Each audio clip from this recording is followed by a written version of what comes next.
You're listening to Just My Show, your number one source for pop culture. The build-up has started towards Halloween night, which, of course, everyone knows is when the Great Pumpkin rises out of the pumpkin patch through the air to bring toys to all the good little children everywhere.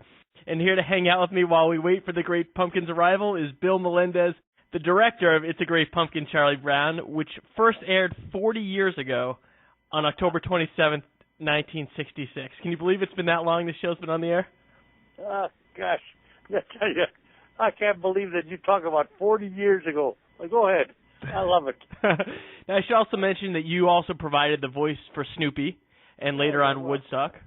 Well, that was just accidental things.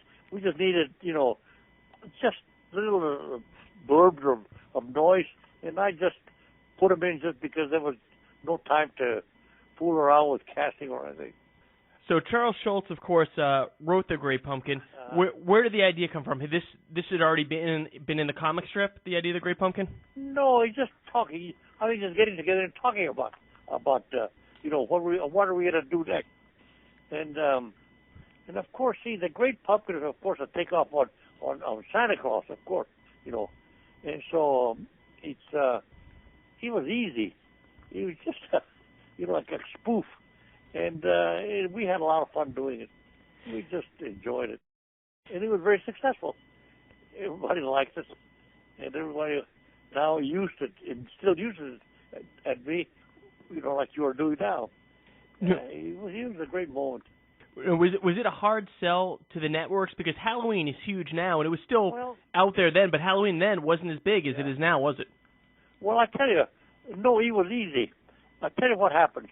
That in those days, the network were great. They were receptive, and they were eager to hear something new, something different.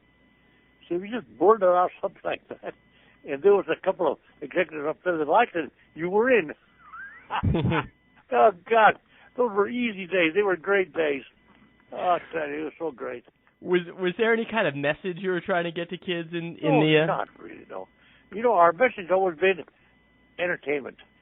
We're trying to do good entertainment, and that's all. There's no message. So the characters are, at the same time, they're innocent in that you have Linus sitting out there waiting for the Great Pumpkin to come, but he's using big words like not a sign of hypocrisy. There can't be a sign of hypocrisy for the Great Pumpkin to come. So it's kind of a little contrast there. Was that deliberate to make the kids, that intelligent? No, that was just, to us, it was humor. It was silly to think about, kids talking about hypocrisy. Well, not a sign of hypocrisy in this pumpkin patch. He was so full of, integrity or whatever. It was just kind of a crazy thought. Now, the Great Pumpkin, in a way, it doesn't really have a happy ending in that the Great Pumpkin never comes. Did you worry about that at the time at all? No, not a bit. Not a bit. That was part of the charm to me. Because, it's kind of nice to leave things unresolved. See, well, did he come or didn't he come? And what was the reaction of the kids if he came? But since he didn't come, what was the reaction then? See, it's just one of those mysterious and fun things to think about. And we didn't try to solve it at all. Not a bit.